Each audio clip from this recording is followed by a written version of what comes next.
For those of you that are joining us live, welcome. For those of you that are watching this recorded later, welcome. My name is Brad Creighton. I'm responsible for community engagement and events at Volunteer Fox Cities. And although we would much rather be with you in person, your health and wellness are by far one of our priorities. So we're glad that we can still have this Volunteer Fest for you, even if it's in a new way. I am excited to welcome our friends from COTS Incorporated here with us for this half hour. And they're going to share more about who they are, what they do, and how as well you can help during this time. So with that, why don't you two introduce yourself and tell us who you are and what you do at COTS. Hi, my name is Michael Green. I'm the Deputy Director at COTS. My name is Kate Stell. I am the volunteer coordinator at Riverview Gardens, but I also work really closely with all of the COTS residents and hopefully some of the volunteers who will be working with us here as well. So I'm in between. And can you then give us the brief explanation, I guess, of tell us what COTS is, what's your mission, what do you do, what's it look like? So COTS was started in 1998. It was opened up, a vestibule to a church was opened up. The pastor of that church put a cot down and a man slept there. He put another cot down, another man slept there. And the thing that got COTS into 2020, what it is today, is he was able to ask the questions, why are you here?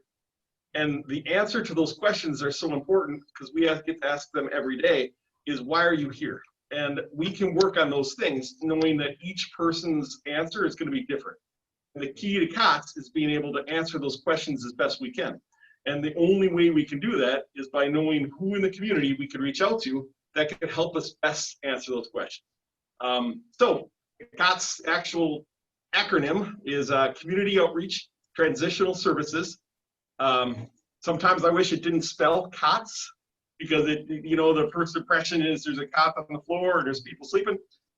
We are a transitional shelter, so part of what we do is we are able to provide housing for the folks that are in our program, but definitely have their own bedrooms, own bathrooms, and we're 100% privately funded, so we really, really need the help of the community to make sure that everything that we do, we can keep doing.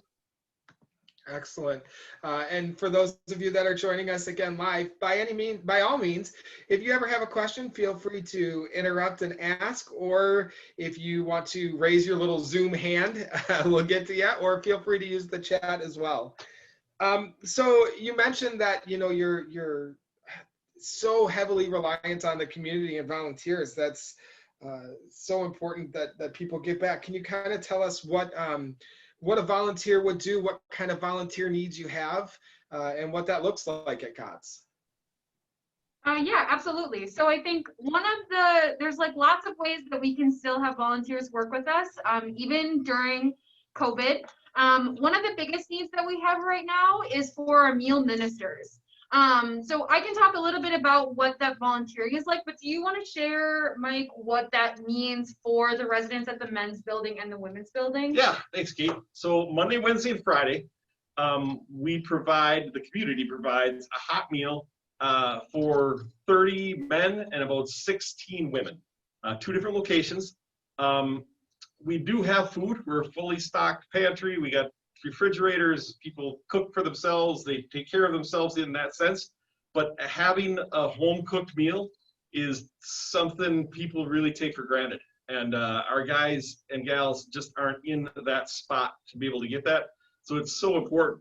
Plus, we know from just talking to the community that it's important for the community to have an opportunity to get together with their friends, with their coworkers, with their church groups, whatever it is, to be able to provide a meal for 30 men and 16 women.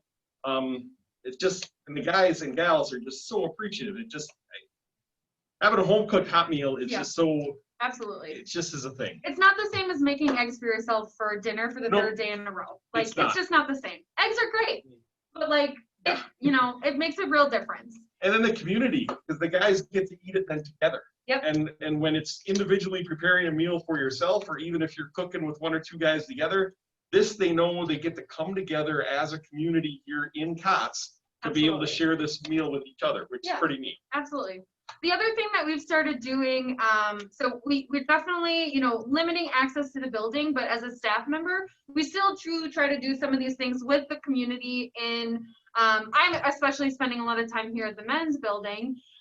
But we've been taking some of the leftovers, or if there's some salad left over from the night before, at home, I call them like nextovers, where you take your leftovers and like make them kind of something different, or like, you know, whatever. And we'll use some of the other food that we get from St. Joe's on Mondays. And we cook together. We have one resident who really likes to have everything ready for us. And we keep trying to tell him, you know, like, thank you so much, but like, we want to help you, you know? So we try to make sure that nothing goes to waste, and we try to keep things interesting and have these like little communal lunches. So not only does the food that the meal ministers can provide on Monday, Wednesdays, and Fridays make a difference on those nights, but I think it really does create opportunities for this kind of community in the shelters throughout the week. Yep, for sure. And so we have openings for meal ministers. You know, there's like tons of dates available. That is every single week on Monday, Wednesdays, and Fridays at both the men's and the women's building. So if, as I'm talking about this, you have any questions, feel free to, like Brad said, leave them in the chat or interrupt us. And like Mike was kind of saying, like, this can be a great thing for you to do by yourself if you love to cook like I do, but have no one, you know, don't have a big family to feed. Or if you want to do it with your family as an activity, if your kids are at home doing virtual schooling, or arrange something with your office or your congregation. If people are working from home, you could have one person be in charge of the salad, one person be in charge of the lasagna, or something like that. So it really can be done either, you know, get together, cook it with your family for community members who are here at COTS, or, you know, spread it out, get creative, do it with your neighborhood, or with your office. And just to repeat those numbers, it's 16 women and 30 men. So that's like a lot of lasagna, but you know, that's why splitting it up might be kind of a fun thing to do right now, because I don't know how many lasagnas that is, but well, if you're like me and you really like lasagna, it might be right. Maybe it's no big deal. Yeah, exactly. So both of those shelters are located in Appleton, and all you have to be able to do to participate as a meal minister is prepare that food for either building and drop it off. Yep. So I believe the residents can help unload it from your car, so you don't have to come in the building. It's very, you know, very curbside friendly. Definitely a socially distant activity for you to engage with us.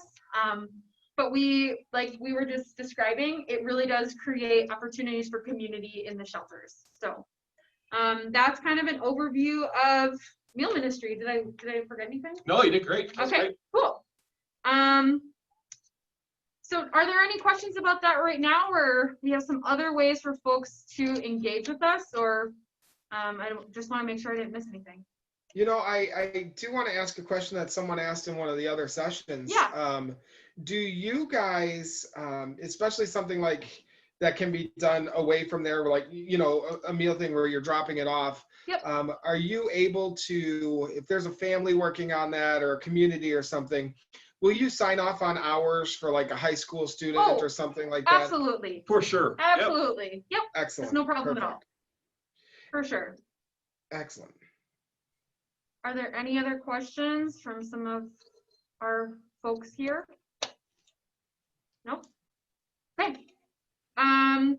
So I guess what might be helpful is, before we talk about a couple of the other volunteer opportunities, for you to give maybe a little bit more of a sense of what the program encompasses, what the goal of the shelters are, and then we can talk about more ways that you guys can make a difference as community members. Super. So what we're doing here is we're program first as opposed to housing first. So there's kind of two different schools in the Appleton Outagamie area, which has got tremendous resources. We live in just a spectacular place. This very session right here is proof to that. Absolutely. Programming first versus housing first. Our folks have to apply to become part of the program. So there's an application process and there's an interview. And they've got to be active in what they're doing to break their cycle of homelessness. If they knew how to do that, we wouldn't be able to have the opportunity to meet them. But since they're in front of us and have the interview, then we have the opportunity to teach. So what we do is we try to break the cycle of homelessness by ending homelessness in the Fox Valley. It's our mission statement. But they have to be very active in what they do. And that means participating in the program. And that, what I said before about asking the questions, why are you here? What got you to this point? And that's going to be more than a 10-minute conversation. That's going to be, we're going to get to know you. We're going to get to find out what's going on. If it's a tremendous amount of anxiety, if it's addiction, if it's trauma, whatever that is, you got to figure out what that is so that you can get to the spot where you'd like to be, which isn't bouncing from homeless shelter to homeless shelter or bouncing from couch to couch. We serve people from 18 on up to 75, and we can serve past that. But right now, it's between 18 and 75. Yeah, that's what we have in the buildings. So they got to be active, and they're really working toward their own end, which is terrific. Mm-hmm. If you come here at 2 o'clock in the afternoon, you're not seeing 6 or 7 people sitting on the couch watching TV. It just isn't happening. It's the folks here are working. They're either volunteering and learning how to get back to that process, or they're getting a payroll check from a job, going to work every day, trying to figure out how to save the money, how to finance, what bills do I pay off first? Is there tremendous debt? What is it? How do we take care of it? How do we run that credit score? Because we know to find an apartment in Appleton at market rate is difficult. We know we got to be at a 670, 700, somewhere in there. And we got to have some of this taken care of. So For sure. yeah, we run an active program, and you got to be part of your, solution. Definitely. Absolutely. So I think the way that, our volunteer opportunities kind of match up with that mission is that, the goal is obviously, we want people to be here and have that kind of time to figure that out. But at the same time, we're really looking towards when they leave, which I guess sounds kind of silly, but right from day one, it's really, that's the goal. We want them to be living independently and, stable. Exactly. So one of the ways that our community supporters can help with that is by doing things like planning, for example, a linens drive. Mike was telling me before we came on something that I actually didn't know about COTS, even though we do a lot of the laundry and cleaning throughout the building, that something that they'd like to be able to provide folks at COTS when they leave is their own set of linens. So pillows, sheets, comforter, things like that, which means, hopefully we're fulfilling that goal because we want to be moving people through and out living on their own. But what that means for our volunteers and supporters is that we need your help to continue providing these items to our current residents. So one thing, we're coming up on the holidays. I know personally there's lots of places that are already doing Black Friday sales. A need that we have right now is also for linens. Like I said, maybe organizing a linens drive, making this part of your holiday observances.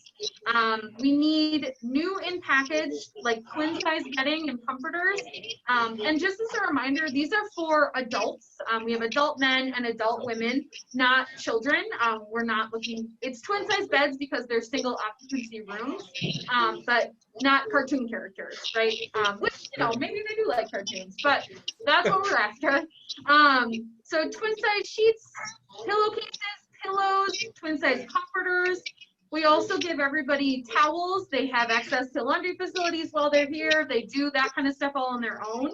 Another really important need are things like waterproof twin size mattress pads, so that we can make sure that everybody, has these things when they come here.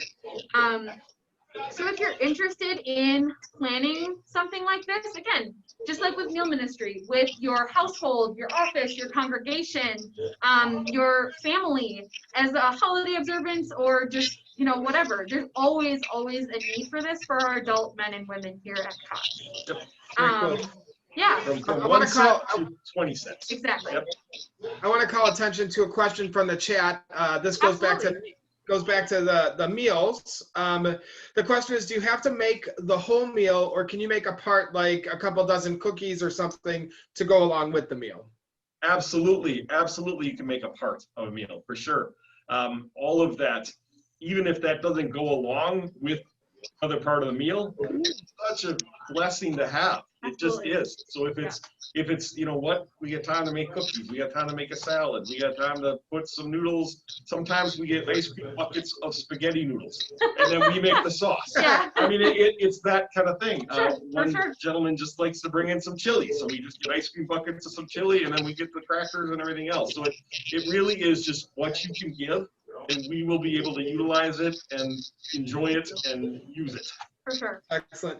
Do you, if someone is making a meal or a part of a meal, do you ask that they put maybe like an ingredients list or something so you can pass that on to the residents about allergies or something if they? We don't ask for an ingredients list at all. We just ask our folks to just be cognizant of For what is normally in some stuff. Yeah. And then our meal ministers too will say, hey, you know, I made these brownies with nuts, you know, and we see that. Yeah. So we just make sure, and our guys know too, that they pay attention to that, and they know that, okay, I don't know what's in this one, so I'm just gonna eat the salad, or we're gonna eat these cookies. So yeah, we don't require that at all. Fantastic. Yep. And I guess the next question I had then, whether it's for a meal or like you said, for the linens or anything like that, if someone wants to do a drive or something, drop some of that stuff off, are you asking them to contact you ahead of time so they so you know it's coming when they're coming to make an arrangement, or is it just a drop-in time or certain hours that you want something? Yeah, that's usually best. If they can contact me, you know, I've got one phone for this thing, so it's a telephone number that I can provide. I can put it in the chat. Yeah, we can put it in the chat. So we have it, but That would be definitely give a great. call, because that's awesome. And then there's also info@appletoncots.org. That's usually best. I mean, we're open business hours, you know, so we're typically here between 7 and 5. And if somebody rings our bell, there's usually somebody around during that time.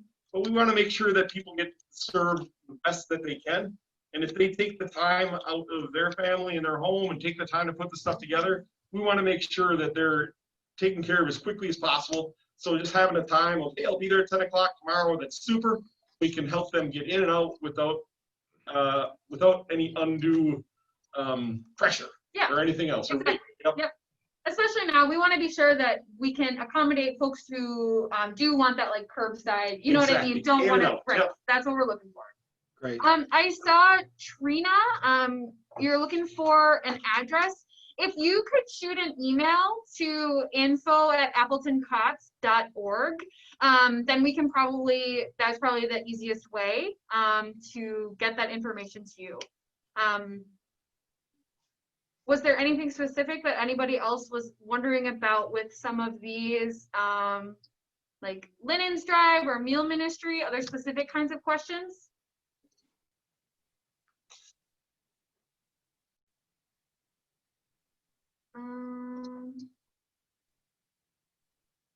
So if I can go ahead and ask, is there? Absolutely. Please. This is just the me side, because I always like to hear. I always like to let people know that when they volunteer, it's not just, we know that it helps us to feel good and we know the health benefits. There's all sorts of health benefits. But from your end, do you have any stories that you can share from your experience of either someone who dropped off a meal that, you know, maybe I might bring you a meal and drop it off, but I don't get to see the folks eating it or enjoying it. Is there some sort of story that we can hear that shows us the effect that it has on the people that we make it for? Yeah, the nice thing, and really it's a communal story. We talked about this before a little bit, but I can't, it's hard to, I can't underestimate it, and it's hard to give it a picture, but having people get together in a kitchen setting with each other is something that I take for granted.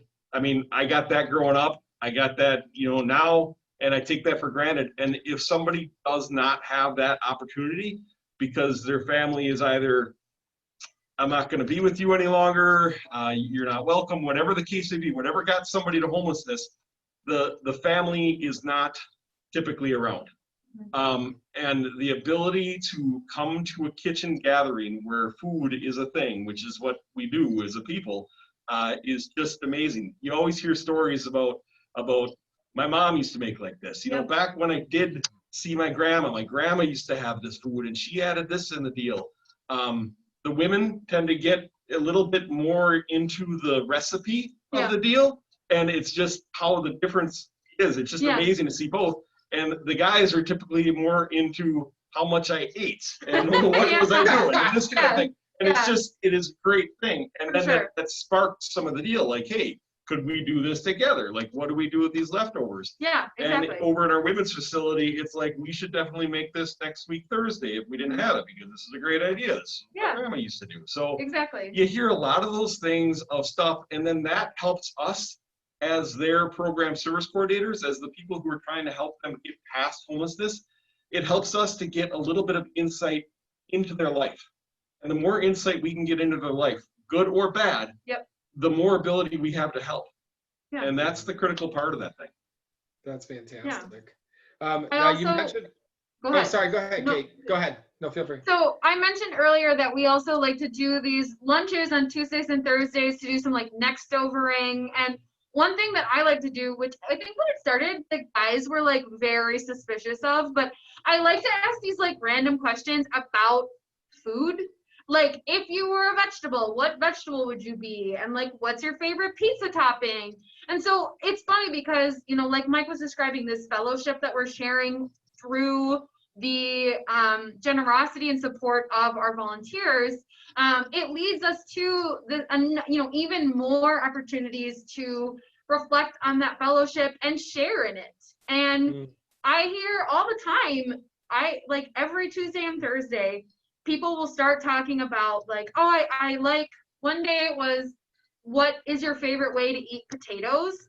And serious, we had like such a long conversation about potatoes, like, which sounds completely ridiculous. But people were like, oh yeah, we used to have them growing up. We would do like American fries and we would have them, you know, like as a family on Sundays or whatever, you know what I mean? And so many times when people get to the spot where they're homeless, that in and of itself is a traumatic event. And if we can get an opportunity to not talk about programming, like essential programming, like what have you done for your AODA? How are you making your credit score go up? What do you put in the savings? How's it going for work?